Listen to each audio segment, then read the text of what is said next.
Hold on, you might want to start that over. Okay. My father, Malachy McCourt, was born on a farm in Tuam, County Antrim. Like his father before, he grew up wild, in trouble with the English or the Irish or both. He fought with the old IRA, and for some desperate act, he wound up fugitive with a price on his head. When I was a child, I would look at my father, the thinning hair, the collapsing teeth, and wonder why anyone would give money for a head like that. When I was 13, my father's mother told me a secret. As a wee lad, your poor father was dropped on his head. It was an accident. He was never the same after. And you must remember that people dropped on their heads can be a bit peculiar. Because of the price on the head he had been dropped on, he had to be spirited out of Ireland via cargo ship from Galway. In New York, with prohibition in full swing, he thought he had died and gone to hell for his sins. Then he discovered speakeasies, and he rejoiced. What's a speakeasy? Illegal bar. Yeah. An illegal bar, and why would they need to have an illegal bar? What's prohibition? No alcohol, good, okay. So obviously he was quite a drinker, and that's why he thought he had died and gone to hell. After wandering and drinking in America and England, he yearned for peace in his decline in years. He returned to Belfast, which erupted all around him. He said, "A pox on all their houses." That's a quote from a famous play. Do you know what the play is? You read it as a freshman. Romeo and Juliet, yeah. Mercutio said it. And chatted with the ladies of Anderson Town. They tempted him with delicacies, but he waved them away and drank his tea. He no longer smoked or touched alcohol, so what was the use? It was time to go, and he died in the Royal Victoria Hospital. My mother, the former Angela Sheehan, grew up in Limerick slum with her mother and two brothers, Thomas and Patrick, and a sister Agnes. She never saw her father, who'd run off to Australia weeks before her birth.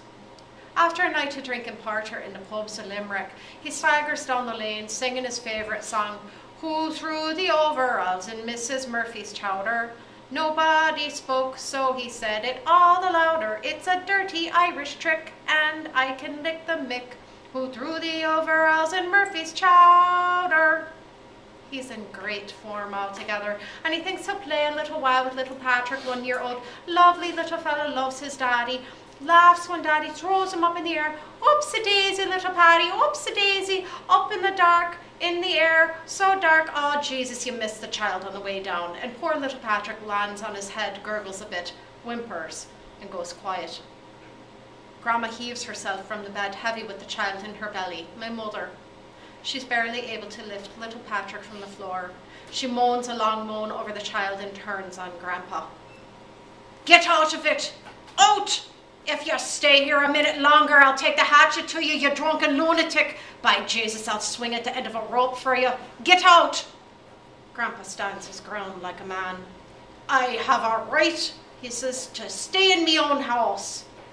She runs at him, and he melts before this whirling dervish with a damaged child in her arms and a healthy one stirring inside.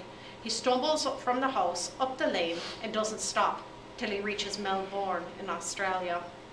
Little Pat, my uncle, was never the same after. He grew up soft in the head, with a left leg that went one way, his body the other. He never learned to read or write, but God blessed him in another way.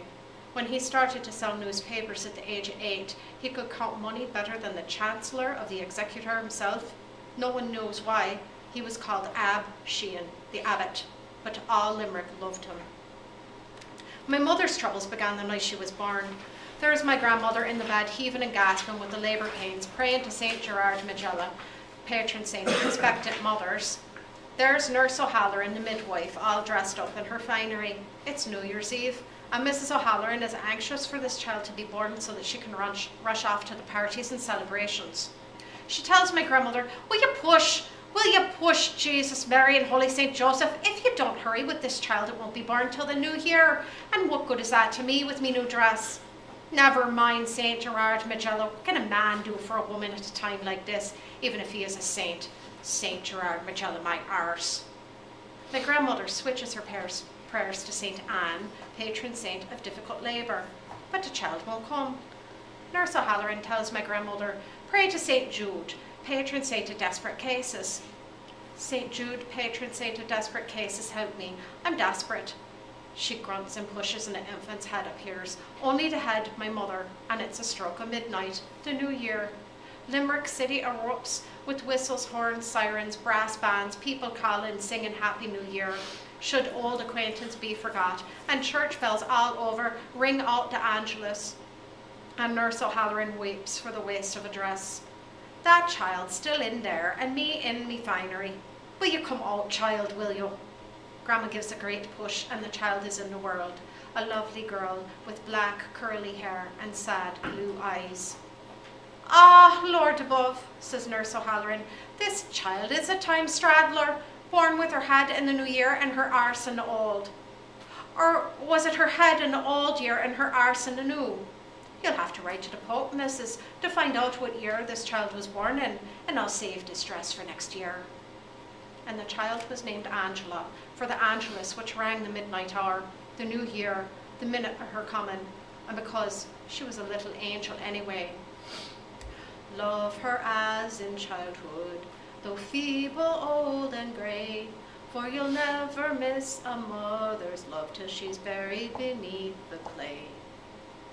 At the St. Vincent de Paul School, Angela learned to read, write and calculate, and by her 9th year, her schooling was done.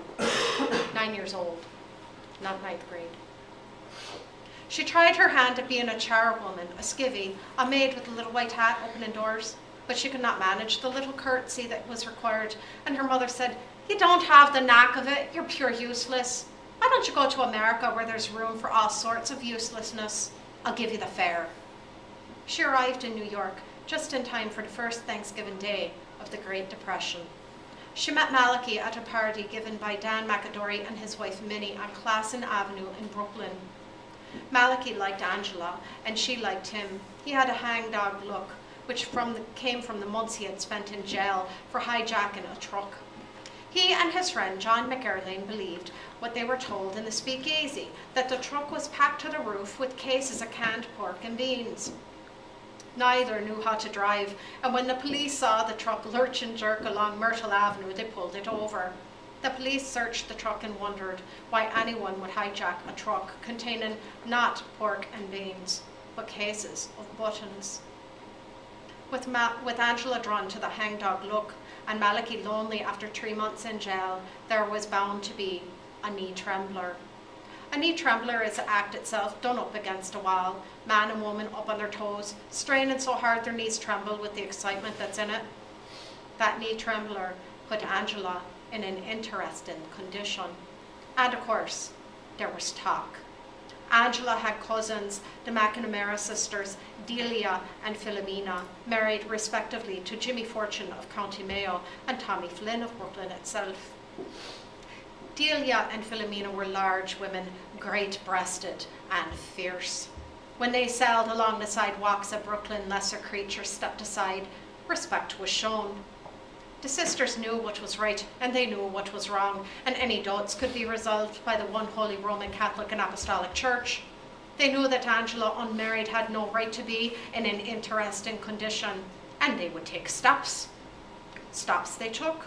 With Jimmy and Tommy in tow, they marched to the speakeasy on Atlantic Avenue, where Malachi could be found on a Friday, payday, when he had a job. The man in the speak, Joey Cacciamani, did not want to admit the sisters, but Philomena told him that if he wanted to keep the nose on his face and that door on its hinges, he'd better open up, for they were there on God's business. Joey said, all right, you Irish, Jesus, trouble, trouble. Malachi, at the far end of the bar, turned pale, gave the great-breasted ones a sickly smile, offered them a drink.